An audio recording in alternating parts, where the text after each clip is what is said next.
आता आपण नगरच्या अजून एका साईटवर आलेलो आहे. ही पण एक रेसिडेन्शियल साईट आहे. आता तुम्हाला इथे मी जिथे उभा आहे तिथे पाहून असं वाटणार नाही की आपण इथे कुठे सोलर सिस्टीम लावलेली आहे. तर इथं आता जे स्ट्रक्चर आपण जे बनवलेलं आहे तर ते लीक प्रूफ पत्र्याचं स्ट्रक्चर आपण इथं बनवलेलं आहे. तुम्ही जसं पाहू शकता. आपण जे फाउंडेशन जे घेतलेलं आहे, आता मागच्या साईटवर आपण जिथे पाहिलं होतं तर तिथे आपण ते ड्रिल वगैरे केलेले नव्हते, पण इथे जर पाहिलं आपण तर इथे प्रॉपरली आपण ड्रिलिंग केलेली. ज्यावेळेस वॉटरप्रूफिंग कुठे केलेली असते आणि जिथं आपल्याला ड्रिल करायचं असतं तर MYKचं एक लिक्विड भेटतं ज्याला आपण हार्डनर म्हणतो. तर ते त्याच्यामध्ये आपल्याला आधी ओतावं लागतं आणि त्याच्यानंतर आपल्याला ते ठोकून ते टाईट करावं लागतं. सिस्टीमची जर तुम्ही सेव्हिंग जर पाहिली 6 किलोवॅटच्या सोलर सिस्टीम पासून, तर मी तुम्हाला परत कॅल्क्युलेट करून दाखवतो. 6 किलोवॅटचा सोलर प्रोजेक्ट आहे. याच्यापासून महिन्याभरात 720 युनिट्स तयार होतात. 12 रुपयाचं युनिट रेट जर पाहिलं तर 8,500 रुपये लाईट बिल वाचतं. वर्षभराचं जर पाहिलं तर 1,03,000 रुपये यांची बचत होते. आता सोलर सिस्टीमची जर किंमत पाहिली तर 6 किलोवॅटची एक साधारण 54,000 रुपये पर किलोवॅट एवढी किंमत जाते. एक्सक्लुडिंग स्ट्रक्चर मी प्राइसिंग पकडलेली आहे. प्लस 13.8% GST जर तुम्ही केलं तर साधारण 3,68,000 रुपये ही प्रोजेक्टची कॉस्ट जाते. टाटा पॉवरचं जर तुम्ही बसवलं तर 3 फेज 6 किलोवॅटची सिस्टीम. याच्यातून जर तुम्ही 78,000 रुपये सबसिडीचे वजा केले तर टोटल प्रोजेक्टची जी कॉस्ट जाते तर ती जाते 2,90,000 रुपये. वर्षभराची जर बचत पाहिली आपण ती होत होती 1,03,000 रुपयांच्या आसपास. तर हे सोलर सिस्टीम मध्ये जी काही गुंतवणूक केलेली आहे या ग्राहकाने तर ही साधारण 2 वर्ष आणि 8 महिने, 2 वर्ष किंवा 9 महिनेच्या आत, तुम्ही 3 वर्ष पकडा, 3 वर्षाच्या आत ही अमाऊंट रिकवर होते. म्हणजे तर जर तुम्ही रिटर्न्स जर पाहिले तर इथे साधारण 34% एवढे रिटर्न्स या ग्राहकाला मिळत आहे. आता जसं मी भरपूर व्हिडिओजमध्ये म्हणतो की सोलरमध्ये गुंतवणूक जर केली तर तुम्ही कुठल्याही गुंतवणुकीपेक्षा रिअल इस्टेटचं, शेअर मार्केटचं किंवा कुठलीही गुंतवणूक जर तुम्ही कम्पेअर केली तर सोलर सिस्टीममध्ये तुम्हाला सगळ्यात जास्त रिटर्न्स मिळते. आता हे प्रॉपर जर शेड पाहिलं तर इकडची बाजू जर हाईट पाहिली तर ही 8 फुटांची हाईट आहे. इकडची हाईट पाहिली तर ती 10 फुटांची आहे. प्रॉपर परत याला हे MS स्ट्रक्चर आहे. आता आमच्या भरपूरशा साईटवर आम्ही MS स्ट्रक्चर का बरं रेकमेंड करतोय, कारण की MS स्ट्रक्चर आपल्याला कस्टमाइज करता येतं.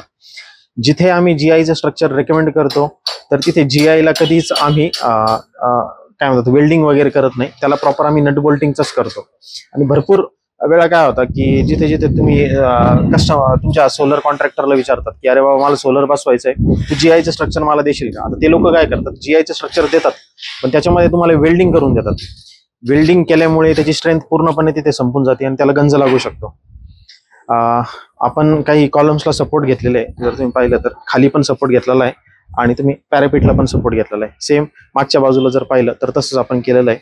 आता ही आर्मर्ड केबल प्रॉपरली आपण ड्रेसिंग करून ही केबल टाईज आपण याला लावलेले आहे. मेटल केबल टाईज आहे. त्याच्या थ्रू हे ड्रिल करून आपण मीटरच्या तिथे घेऊन गेलेलो आहे. आता हे खालचं स्ट्रक्चर झालं. मी वर सोलर सिस्टीम कशी दिसते तर ते तुम्हाला आता एकदा दाखवतो. आता जसं मी सांगितलं की आधी आपण खाली होतो, आता आपण वर आलोय. आता तुम्ही विचाराल की टाटा पॉवर मध्ये आणि बाकीच्या याच्यामध्ये फरक काय असतो, तर तुम्हाला फरक दाखवतो मी फक्त. आता हे वॉकवेज आहे ज्याच्यावर आपल्याला चालावं लागतं. आता वॉकवेज जर पाहिलं तर प्रॉपरली आपण हे जे काय आहे तर ते याच्यावर रिवेटिंग करून हे लावलेलं आहे. त्याच्यावर आपण हे वॉकवेज लावलेले आहे. हे JSW जिंदालचे वॉकवेज आहे. हे प्रॉपरली GIचं स्ट्रक्चर आपण लावलेलं आहे. तर ह्या हिशोबाने आपण प्रॉपर SS चे नट बोल्ट्स वापरून, SS307 चे नट बोल्ट्स वापरून आपण हे नट बोल्टिंग करून घेतलेलं आहे. आता ह्या वॉकवेजचा जे आहे तर तो जो वेट जो जातोय तर तो डिरेक्टली पत्र्यावर न पडता तर तो त्यांच्या पर्लिन्सवर पडतोय. खाली जर तुम्ही पाहिलं याच्या पत्र्याच्या खाली तर याच्या खाली डायरेक्टली पर्लिन्स आपण लावलेलं आहे. तुम्हाला ते खालून दिसेलच. आता मी वर ज्यावेळेस येतोय, आता हे चालताना जे आहे माझा वेट टोटली प्रॉपरली डिस्ट्रीब्यूट होतोय, तो पर्लिन्सवर पडतोय. त्याच्यानंतर पत्र्याला आता हा स्लोप आहे बरोबर. आता भरपूर वेळा काय होतं, वॉकवेज आपण डायरेक्टली लावतो, पण समजा वॉकवेज जर आपण डायरेक्टली लावले तर ते आपल्याला जर चालायचं पण असेल तर ते स्लोपवरच चालायचं असेल. पण टाटा पॉवरचे जे वॉकवेज आहेत तर ते काय करतात तर ते तिकडच्या बाजूने हाईट वाढवतात वॉकवेजची आणि इकडच्या बाजूने ती कमी करतात, जेणेकरून ते प्रॉपरली एक हॉरिझॉन्टल प्लॅटफॉर्म तयार होतो आणि माणूस वर इझिली चालू शकतो. दुसरं, आता सॉरी मी सेफ्टीचे हे प्रॅक्टिसेस आता हे नाही करत आहे, पण याच्यामध्ये एक आपण हे एक रोप लावलेला आहे. हा सेफ्टी रोप आपण याला म्हणतो. याच्यामध्ये आपल्याला ते गुंतवावं लागतं आणि जो कोणी माणूस मेंटेनन्स कामासाठी वर येणार आहे त्याने ते सेफ्टी रोप याला गुंतवायचं. आणि इन केस जर तो खाली जरी पडला आता तिकडच्या बाजूनी, आता इथे तर काही प्रॉब्लेम नाही, समजा पडला तरी तो गच्चीवरच पडणार आहे. पण काही केसेसमध्ये बिल्डिंगची हाईट भरपूर उंच असते, त्या केसमध्ये जर एखादा माणूस जर खाली पडला तर त्याची डायरेक्टली डेथ होऊ शकते. त्या कारणासाठी आपण काय करतो, जोही माणूस पॅनलची क्लिनिंगसाठी, पॅनलच्या मेंटेनन्ससाठी जो कोणी वर येणार आहे, तर ती सेफ्टी रोप त्याच्यामध्ये गुंतवायची याच्यामध्ये, आणि याच्या थ्रू इथपर्यंतचा त्याचा डिस्टन्स ठेवायचा. म्हणजे जरी माणूस पडला तर तो तिथल्या तिथेच खाली पडेल. आणि हे जे आहे तर ते सेफ्टी रोप मध्ये ते हार्नेस गुंतून तर तो पूर्णपणे असं ट्रॅव्हल करू शकतो. पॅनल जर तुम्ही पाहिले, आता इथे आपण टोटल 12 पॅनल्स लावलेले आहे. हे बायफेशियल पॅनल्स आहे. बायफेशियल पॅनल्स काय करतात, तर त्याला मागची जी शीट असते ना, तर ती शीट नसते, त्याला बॅक जी व्हाईट कलरची जी शीट्स बाकीच्या पॅनल्सला येते तर ती नसते. मग याच्यामध्ये होतं काय, दोन्ही साईडनी जनरेशन होतं. आता भरपूर वेळा लोकांना असं वाटतं की म्हणजे पुढच्या बाजूनी पण 100% होईल आणि मागच्या बाजूनी पण 100% होईल, तर असं होत नाही. जनरेशन जे आहे तर तो फरक पडतो, पण त्याच्यामध्ये काही प्रॅक्टिसेस आपल्याला फॉलो करावं लागतात. जसं की त्याचं जे अंतर पाहिजे जमिनीपासून, तर ते साधारण एक 6-7 फुटांचं पाहिजे. खालचा जे टेरेसचं जे आपलं काय म्हणतो, जे पेंट पाहिजे, जो आपण खाली जो लावतात, इथे जसं त्यांनी व्हाईट कलरचाच पेंट दिलेला आहे, तर तो व्हाईट कलरचा पाहिजे, जेणेकरून सूर्याचा प्रकाशाचं जे रिफ्लेक्शन आहे तर ते खालून पॅनलला लागलं पाहिजे. त्याच्यामुळे एक साधारण 5-6% आउटपुट मध्ये वाढ येते. आता हे साधारण 2.3 मीटर बाय 1.2 मीटरचा पॅनल आहे. पॅनल पण जर तुम्ही पाहिले तर इकडच्या बाजूनी आपण व्हर्टिकल पॅनल्स लावलेले आहे, इकडच्या बाजूनी हॉरिझॉन्टल लावलेले आहे. आता हे प्रॉपर मोजमाप करून आपण याच्यावर पोहोचलेलो आहोत. आता व्हर्टिकल याला बरोबर आपण एंड क्लॅम्प्स, मिड क्लॅम्प्स लावलेले आहे. टाटा पॉवरचे जे रेल्स पण जे येतात, तर ते याची जी हाईट येते तर ती साधारण 10 सेंटीमीटर म्हणजे 100 mm एवढी याची हाईट असते. याची रुंदी जर पाहिली तर साधारण 300 mm एवढी असते. याच्यामध्ये जेवढा गॅप राहतो त्या गॅपमुळे काय होतं की समजा उद्या जर जे हीट जे ट्रॅप होती पत्र्याच्या मध्ये, तर ती हीट ट्रॅप याच्यामध्ये होणार नाही.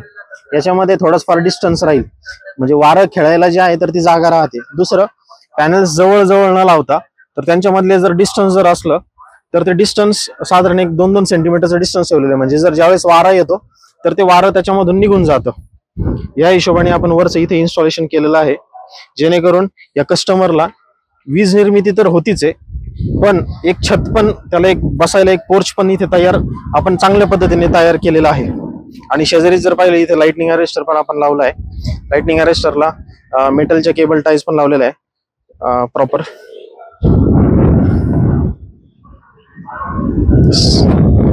ओके.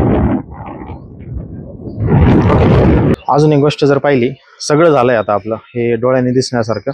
आता आर्थिंग जी आहे आपली, तर ह्या पाईपांमधून ती गेलेली आहे, याच्यातून ड्रिल करून ती बाहेरच्या बाजूने काढलेली आहे.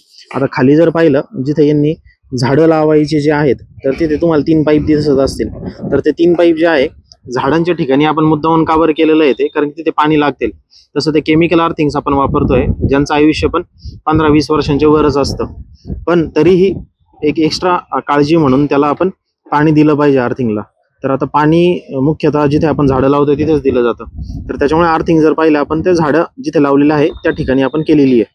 आर्थिंग मध्ये जर पण पाहिलं आपण तर 3-3 फुटांचं अंतर ठेवलेलं आहे, जेणेकरून उद्या इन केस डीसी साईडचं जर लिकेज झालं किंवा एसी साईडचं लिकेज झालं, किंवा इन केस जर लाइटनिंगर्स म्हणजे जर वीजच पॅनलच्या लाइटनिंग अरेस्टरवर जर पडली, तर ती त्याच्यामध्ये मिक्स होऊन, म्हणजे जर जवळ जर आपण आर्थिंग घेतली तर त्याच्यातून मिक्स होऊन ही परत या स्ट्रक्चरला किंवा ते एसी आपला जो इन्व्हर्टर आहे तर ते खराब नको व्हायला, त्याच्यासाठी आर्थिंगचं डिस्टन्स पण ते प्रॉपर मेंटेन केलं पाहिजे आपण. आता वर सोलर पॅनल्स आपण पाहिले, स्ट्रक्चर आपण पाहिलं आहे, वॉकवेज पाहिले, त्याच्या रेल्स आपण पाहिल्या. आता तिथून आता खाली आपण येऊया. परत सेम 1 किलोवॅटची सिस्टीम असो, 1000 किलोवॅटची सोलर सिस्टीम असो, हे सारखंच असतं.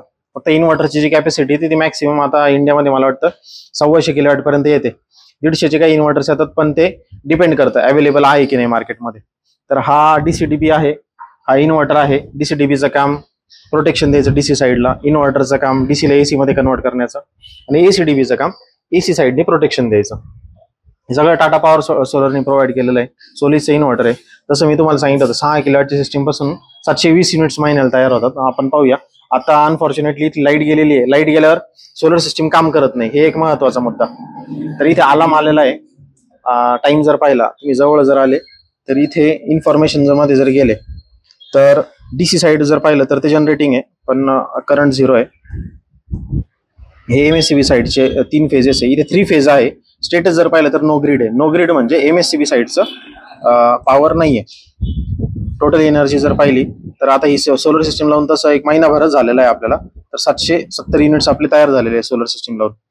आता ह्या महिन्यामध्ये जर पाहिलं तर साधारण 700 युनिट आणि मागच्या महिन्यामध्ये जर पाहिलं तर 69 युनिट्स, म्हणजे टोटल ह्या महिन्यामध्ये जे आहे अजून 4-5 दिवस जायचे बाकी आहे, तर मग 760च्या आसपास, ते पण पावसाळ्यामध्ये हा आकडा हा इन्व्हर्टर गाठतोय. कालचं जनरेशन जर पाहिलं तर 20 युनिट्स होते, आजचं जर पाहिलं तर 5 युनिट झालेले. तर ह्या पद्धतीने ही सोलर सिस्टीम आपण इन्स्टॉल केलेली आहे. परत पाहिलं तर प्रॉपर गॅप आपण दिलेला आहे. ऍस्थेटिकली दिसायला आपण चांगलं केलेलं आहे. याची कुठलीही याला पाऊस पाण्याची भीती नको. प्रॉपरली काय म्हणतात याला ग्लँड्स वगैरे आपण प्रॉपरली फिल केलेले आहे, जेणेकरून त्याच्यामध्ये काही पाल झुरळ काही घुसायला नको, या पद्धतीने आपण इन्स्टॉलेशन केलेलं आहे. इथे जर पाहिले तर केबलचेच मेटल टायज आपण याला लावलेले आहे. मेटलचेच आपण केबल टाय याला लावलेले आहे. आता मेटलचे आपण का बरं वापरतो, कारण की तेच सोलर सिस्टीमचं आयुष्य आपण म्हणतो 20 वर्ष, पण बाकीची सोलर सिस्टीम ही 20 वर्ष टिकली पाहिजे. या हिशोबाने इन्स्टॉलेशन झालं पाहिजे. ऍस्थेटिकली जर पाहिलं तर प्रॉपरली पाईप सरळच आला पाहिजे, सरळ पद्धतीनेच ते खाली गेलं पाहिजे, एले तुमचा प्रॉपर सरळच पाहिजे. या सर्व गोष्टींची काळजी आपण घेतली पाहिजे. सोलर सिस्टीम मध्ये 5-10 हजार रुपये एक्स्ट्रा गेले तरी चालतील, पण हे 25 वर्षांचा प्रश्न आहे. चांगल्या पद्धतीने इन्स्टॉलेशन झालं पाहिजे.